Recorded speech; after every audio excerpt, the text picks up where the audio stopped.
করলেন না রে আয়েশা, তোমার মুখের লালা আমার কাছে ঘৃণা লাগবে না।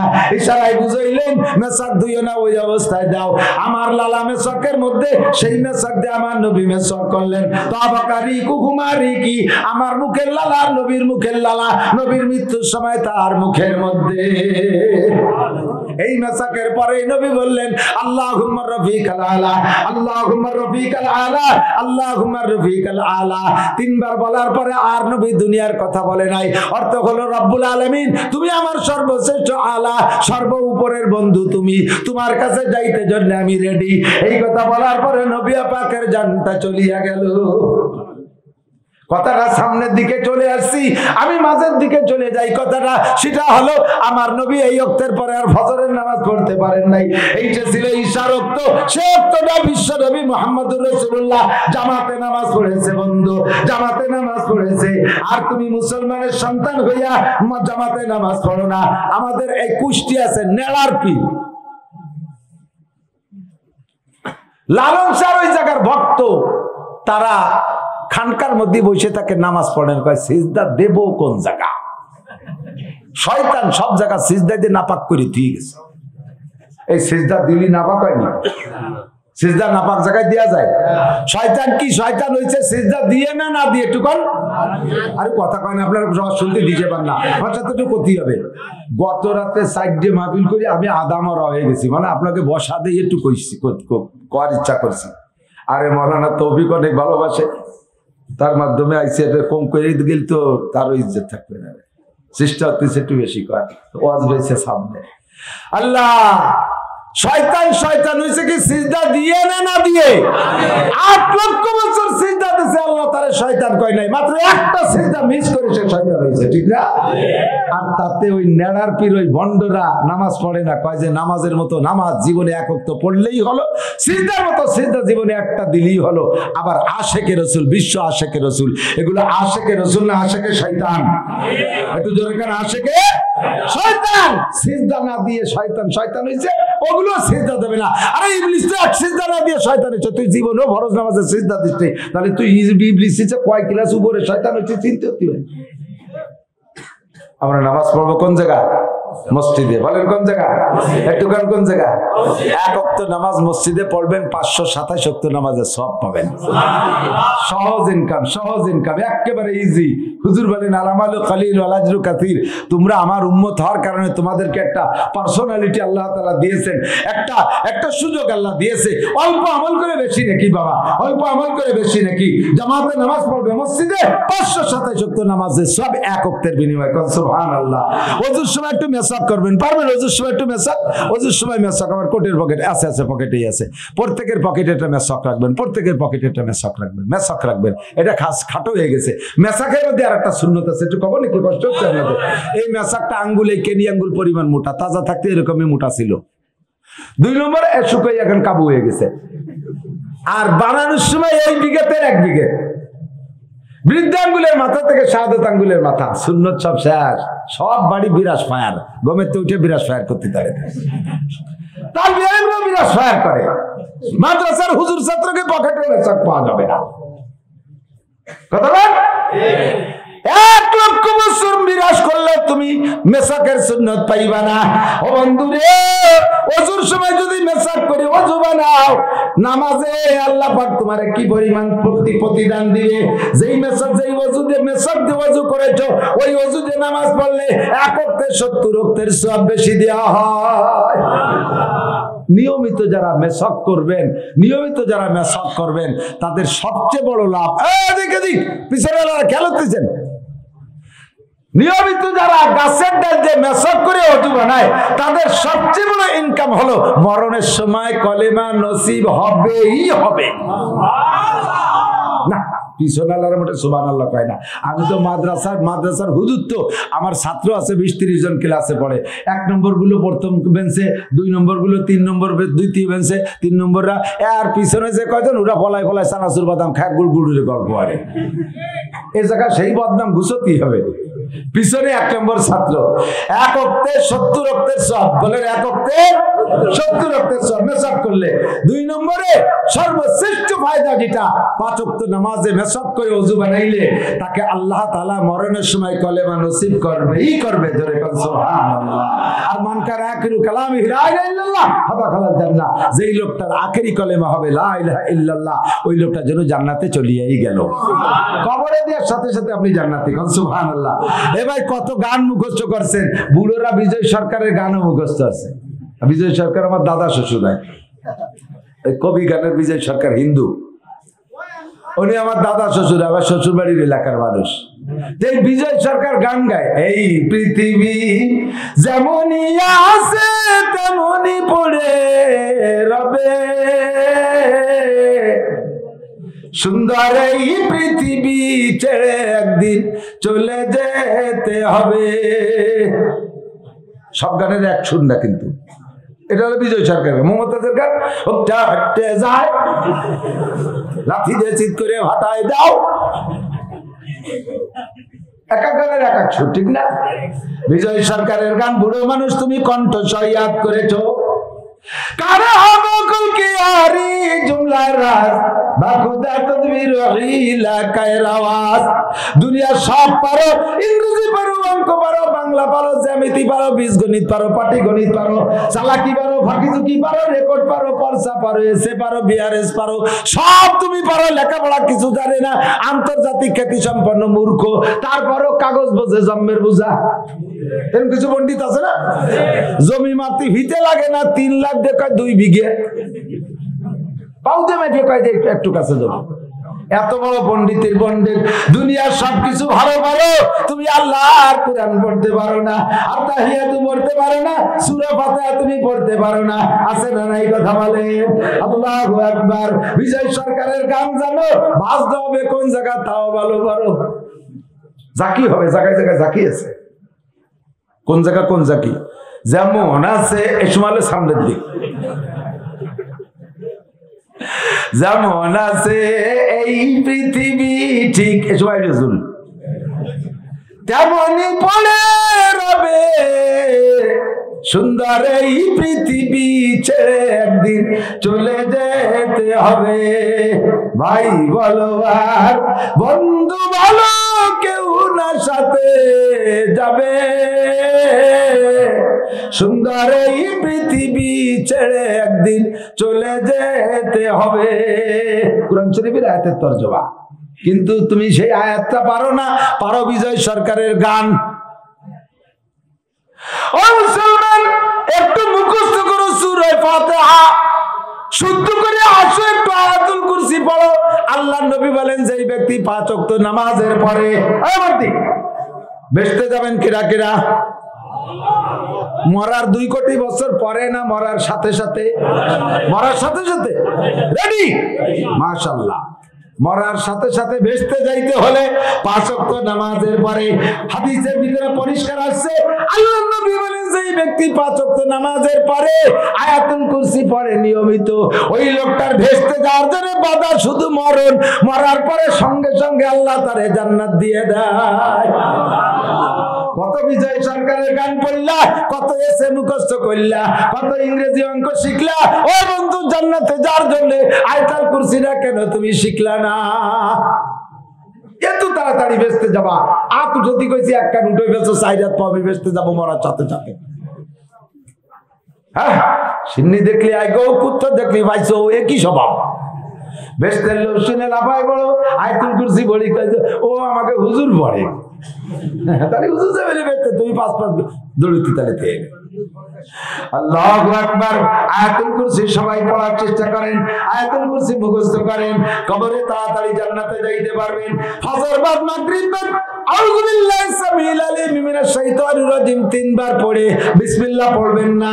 এ জায়গা বিসমিল্লাহ নাই, আমার পিশাব পড়ে পিশাব জবাব দিয়ে বেড়াবে, কুরআন হাদিসে কোনো জায়গায় নাই। সব উলামায়ে কিরাম দেওবন্দ থেকে নিয়া বাংলাদেশের সব আটাদারি পটিয়া, বাবুনগর, জিরি, নাজিরাট, লালবাগ, ফরিদাবাদ, মালিবাগ, যাত্রাবাড়ি, গহরডাঙ্গা, খুলনা, দারুল উলুম, যশোর রেল স্টেশন, আরো যত মাদ্রাসা আছে, সব উলামায়ে কিরাম হু আল্লাহুল্লাযী পড়তে বিসমিল্লাহ ব্যবহার করে না। আমার নবী পড়ে নাই, হাদিসে আছে না পড়ার কথা, হাদিসে পড়তে হুকুম করে নাই। আউযুবিল্লাহি সামিল আলিম মিনাশ শাইতানির রাজিম তিনবার পড়া ওয়াল্লাহুল্লাযী সূরা হাজরের শেষ তিনায় পড়বেন। ৭০,০০০ ফেরেশতা ফজরে পড়লে মাগরিব পর্যন্ত, মাগরিবে পড়লে ফজর পর্যন্ত আপনার আমলনামায় নেকি লিখতে থাকে আর আপনার জন্য আল্লাহর কাছে ক্ষমা চাইতে থাকে। নারী বড় আর পুরুষ বড়, সকলের জন্য একই হুকুম। সর্বোপরি ইনকাম হলো যারা এই সূরা হাজরের শেষ তিন আয়াতের আমল করে, ওই সমস্ত মানুষগুলো মারা গেলে তাদের জানাজায় দুনিয়ার কোন মানুষ হাজির হোক আর না হোক, ৭০,০০০ ফেরেশতা যারা এতদিন আপনার নামে নেকি লেখছে, এই ৭০,০০০ ফেরেশতা জানাজায় হাজির হবেই হবে। জানাজা করিয়ে তারা বাড়ি ছেড়ে যাবে না। তারা কয় নাহনু আউলিয়াউকুম ফিল হায়াতিদ দুনিয়া ওয়া ফিল আখিরাহ, আমরা দুনিয়া আপনার সাথে এতদিন ছিলাম, নেকি লিখছি, মরার পরেও সাথে থাকবো, আপনারে জান্নাতে পৌঁছাই না দেয়া পর্যন্ত আমরা সাথ ভাঙবো না। কবরে যাই এতটুক জায়গায় চিন্তায় মরে যাচ্ছে, আল্লাহ এই চাপা কবরের মধ্যে কিভাবে থাকবো? মুমিনের কবরটা অতটুক থাকবে না, কবরটাকে এত প্রশস্ত করে দেওয়া হবে। এই ৭০,০০০ ফেরেশতা বড় বড় বডি ধারণ করে আপনার সামনে দিয়ে বইসা শুধু আপনার প্রশংসা করবে। এমন একটা মরণ চান কি চান না? মরণের সময় কলিমা নসিব হোক এইটা চান, তাহলে ওযুতে মেসওয়াক। মরণের সময় ৭০,০০০ ফেরেশতা থাক, এইটা পাইতে হলে আপনাকে সূরা হাজরের শেষ তিন আয়াত মরার সঙ্গে সঙ্গে দেরি না হইয়া বেহেশতে চলে যায়, পাইতে হলে ৫ ওয়াক্ত নামাজের পরে আয়াতুল কুরসি। ঠিক আছে না? লম্বা হয়ে যাচ্ছে আমার ওয়াজ, একদিকে কষ্ট হচ্ছে, অপ্রয়োজনীয় কথা বলতেছি নাকি? আমল করা যাবে তো ইনশাআল্লাহ আগামী বছরের থেকে। হ্যাঁ, যে একেবারে আজকে তো এই গেছে ঈশার নামাজ, কালকে ফজরের থেকে ইনশাআল্লাহ রেডি রেডি। ও যুবক, তোরা যারা নামাজ পড়িস আমার কলিজা মহব্বতের সাথে বলি, গালাগালি করি না, রাগ করি না, দাগ করি না, বয়সের গরমে রক্তের গরমে হয়তো মনে করতেছ এত তাড়াতাড়ি নামাজ পড়লে আকাম গুলো কবে করবো, এত তাড়াতাড়ি চুপিয়ে গেলে এরপরে কয়েকটা সফর বাকি রয়েছে, সুন্দরবন রয়েছে, বান্ধবী টান্ধবী নিয়ে ইত্যাদি ইত্যাদি ইত্যাদি আছে, এগুলো কবে করবো? এত তাড়াতাড়ি বুজুর্গ হওয়া যায় নাকি? যুবকরা তাই মনে করে, আরে তুই বুড়ো হবি কি হবি না তার কোনো গ্যারান্টি আছে নাকি? যুবক থাকতেই তোমাকে সবকিছু করে উঠতে হবে। এখন থেকে রেডি হও। তোমরা যারা নামাজ পড়ো না, আজকের ফজরের নামাজটা একটু পড়ে দেখো তো। যারা নামাজ পড়ো না, আজকের ফজরের নামাজটা একটু পড়ে দেখো, মনের ভিতরে কেমন লাগবে। আলাদা একটা সাহস, একটা মজা, ভিন্ন একটা স্বাদ। এই স্বাদ দুনিয়া কিছুতে বোঝানো যাবে না। ঘরের থেকে বেরোনোর সময় তোমার মনের ভিতরে আলাদা রকম একটা সাহস আসবে, আমি আল্লাহকে রাজি খুশি করে বের হয়েছি, আজকে আমি কোনো কাজে ব্যর্থ হব না ইনশাআল্লাহ। ততক্ষণ যারা নিয়মিত পড়েন তারা আজকে ফজরের নামাজটা না পড়ে দেখেন মনের মধ্যে কেমন লাগে। বয়তে আপনার পাউই আপনার চাকাই ঘুরবে না। কতক্ষণ নামাজিরা কোন এরকম যদি মাঝে মাঝে আচানক ফজর ছুটে যায় বা কোনো একটু ছুটে যায়, ভয় লাগে কি লাগে না? কেমন ভয়? আরে আজকে মনে হয় কোনো তো হবে না, সব শেষ, আমি নামাজ পড়তে পারিনি। নামাজের ভিতরে আল্লাহ তাআলা প্রশান্তি, শান্তি দান করেন। এটা কোরআন শরীফের কথা।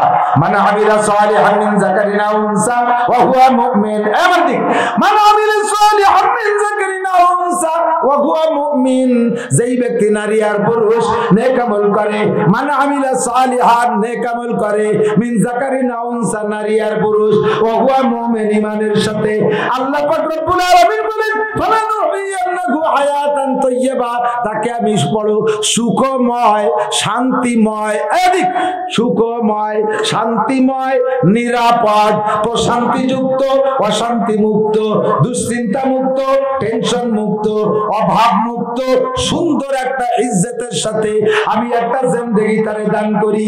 যেই লোকটা ঈমান আমলে ঈমানের সাথে নেক আমল করে, গুনার কাজ করে না। একটু আমার কাছে বলেন, কোনদিন করে ইবাদত করার কারণে কি অন্তরে ভয় আসছে? আল্লাহ আমি নামাজ পড়ছি, মানসিক কি যেন কমে নে, আল্লাহ রোজা রাখছি, ঈদের দিন আমার মানসি না পিটে, এই কি আমি 2 পারা কোরআন শরীফ পড়ছি, আল্লাহ আমারে কেউ গলা চিবিয়ে না ধরে, আমি এবার হজ করে আইছি, আল্লাহ আমারে বাজারে নিয়ে কেউ জুতোর বাড়ি না মারে, এই চিন্তা আছে। কিন্তু আমি মদ খাইছি, যদি ধরা পড়ি সবাই আমারে চুমো দেবে।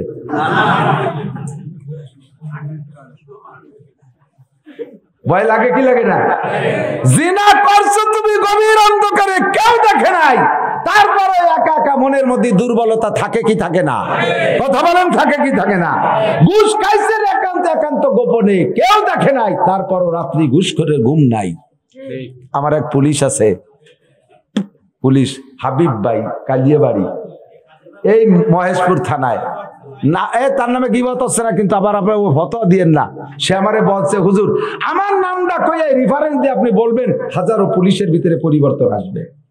আমার হাবিব ভাই বলে, দারোগা এখন বেতন যা পায় 55,000 টাকার মতো পায়, আনুষঙ্গিক দিয়ে পুরো ভাগ করে অর্ধেক 5টা তালবি আলিমরে দিয়ে দেয়, তারা পড়ে। ওনার নিজের ছেলে নাই, তেলকালি 3টে ভাইয়া, 5টা তালবি আলিমরে দিয়ে দেয় অর্ধেক বেতন, তারা পড়তেছে, আলেম হচ্ছে, আর অর্ধেক টাকা দিয়ে কোনো মতে সংসার চালায়, মেয়ে 3টে নিয়ে বউ নিয়ে।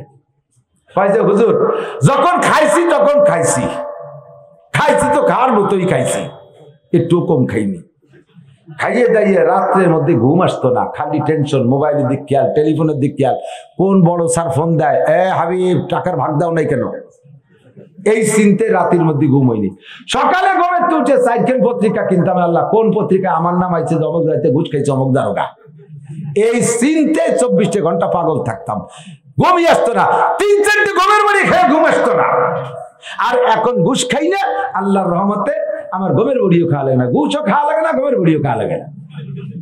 রাত 3-4টে খানা খাই, ঈশার নামাজ পড়ে শুই, শোয়ার সাথে সাথে দোয়া কালাম পড়তে পড়তে ঘুম এসে যায়। রাত 3টের সময় আমাকে কেউ বিছানে ধরে রাখতে পারে না, আমার মনে হয় যেন উপর থেকে ডাক আসতেছে, আল্লাহ মুস্তাগফিরিন ফাগফির আল্লাহ, ও হাবিব এতদিন অন্যায় করছিস, চলে আমি মাফ করে দেব। মনে হয় যেন আল্লাহ আমাকে ডাকতেছে, আর আমার বিছানায় পিঠ দিতে ভালো লাগে না, আমি সঙ্গে সঙ্গে উঠে তাহাজ্জুদ পড়ে মালিকের সাথে যোগাযোগ করি। সুবহানাল্লাহ। আল্লাহ কয়েকশো পুলিশকে উনি ওয়াজ করিয়া মোমেন বানাইছে, মুসলমান। আর উনি ভালো হয়েছে কবে, আমি গেছিলাম বেনাপোল, একেবারে বেনাপোল তার কাটার গুড়ায় অস করতে গেছি, মানে ওই 20-30 হাত ওই ভাষা, ওই তার কাটা, তার ওই ভাষা, ওই ভাষায় ইন্ডিয়ান হলো, তারাও শুনবে ওয়াজ সেইভাবে মাইক দিয়া। এখন আমরা হুজুররা তো মাইক পালিত, একেবারে হাসিনের নামায় জাহান্নামে পাঠাই দিই, খালেদারে আসমানে উঠে দিই, খালেদারে নামায় হাসিনের উঠে, এটা তো আমাদের স্বভাব, কিছু পারি আর না পারি, গাছে উঠার আগে এক কান ফেলাই দিই, লাস্টে আর ডাব হয় না রুজিতি। মানে একজন মাঠের টাইসে গরমের মধ্যে ছেলেরে কইছে, জামাল বাপ ঘরে বইছে ফ্যানের মধ্যে, কয় জাতি জামাল এক কান ডাব কেটে নিয়ে দিবা। তো ছেলেটা উঠতে যাইয়া নারকেল গাছের অর্ধেকে যে স্লিপ করে পড়ে গেছে, দ্রুম করে শব্দ হয়েছে। বাপের একটা হিসেব আছে না, যে গাছে উঠতে কতটুক সময় লাগে, তারপরে নারকেল পড়বে, তারপরে শব্দ হবে, কিন্তু শব্দ হয়ে গেছে তার আগে। বাপে টের পাইছে যে কাম হয়ে গেছে, আরে বাবা গাছে উঠার আগেই এক কান ফেলাই দিলি।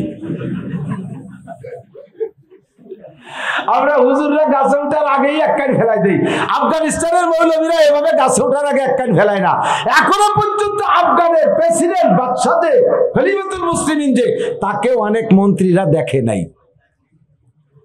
আফগানি মুজাহিদ, আফগানিস্তান স্বাধীন হয়েছে না, আমেরিকার ন্যাটো বাহিনীর জুতো দিয়ে বাড়ি তাড়াইছে, যাওয়ার সময় ফেন ভর্তির সময় পায়নি, অনেকে ল্যাংটা হয়ে বিমানে উঠছে। এই যে মোল্লারা রাষ্ট্র স্বাধীন করছে, একটা মিটিং করে নাই, একটা মিছিল করে নাই, একটা ধর্মঘট করে নাই, একটা অবরোধ করে নাই, একটা কিছু করে নাই। এক জায়গা থেকে কমান্ড আছে, সেই কমান্ড ফলো করছে সবাই। এই করে বিশ্ব সেরা 42টা রাষ্ট্র, মানে শক্তিশালী অস্ত্র হিসাবে যারা বিশ্বের সেরা, এরকম 42টা রাষ্ট্রের সৈনিকরা সেখানে ছিল, সবাই জুতো দিয়ে বাড়ি তাড়াই দিয়েছে। এই মৌলবীদের বর্তমানে যিনি খলিফাতুল মুসলিমিন, তাকে ওনার মন্ত্রী পরিষদের অনেক মন্ত্রীরাও চেনে না, এখনো দেখে নাই, অথচ সে মন্ত্রী, ওনার হুকুমই কাজ করতেছে।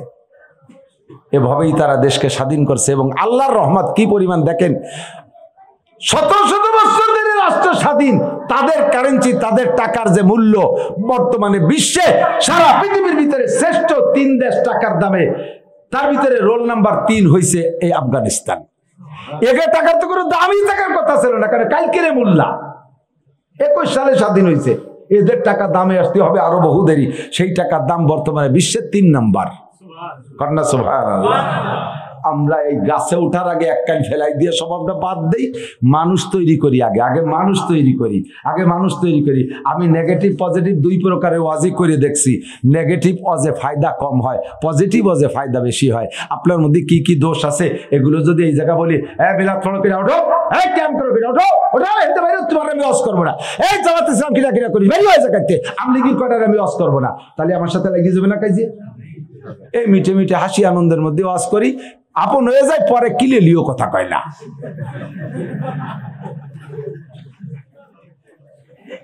ঠিক না? আমি গেছি আটরশি, এমনি আমরা এই জাতের হুজুররা তো আটরশি, চন্দ্রপাড়া, ভান্ডারি, মাজার মুজরের বিপক্ষে।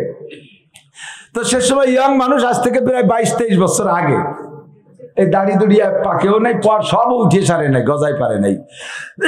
নতুন নতুন মানে মাইক পালিক কেল্লা ভাতা করে ফেলাই দিই, আমি দেশের রাজা হয়ে যাই। পীর মুরিদ একটারও আর মোসেবান দিনে যা পারি তাই কই। সে সময় হিসেব নিকেশ নাই, তো বুদ্ধি তো গালোই নেই। তো গেছি ওই দিন মাহফিলে গেলে ওই আটরশি চন্দ্রপাড়ার কাছে, আটরশি চন্দ্রপাড়া কিন্তু কাছাকাছি, বেশি দূর না, তার পাশে হলো বাবুসর মাহফিল। আমি দিনের বেলা ওই পদ্মাসরে মাহফিল একটা করি এসে ওই মাদ্রাসায় ঢুকছি। ওরা গোসল টোসল করায় সুন্দর করে খাবার দাবার দিয়েছে, জোহরের পরে খাইয়ে দিয়ে বসছি। দলে দলে যুবকরা এসে আমার সাথে মুসাফা করিয়ে যাচ্ছে। আমার একটু খুশি ঠেকতেছে, তাহলে মনে আমার মোটামুটি আমি মার্কেট পাইছি, এরা আমার ভালো যথেষ্ট ভক্ত। কিছুক্ষণ পরে 4-5 মুসাফা করিয়ে গেছে। কিছুক্ষণ পরে খবর আসছে আমার কাছে যে এই যারা মুসাফা করে গেছে ওরা একটা আপনার ভক্ত না, রাত্রে আপনারা মারবে, দিনই ভালো রে চিনিয়ে গেল।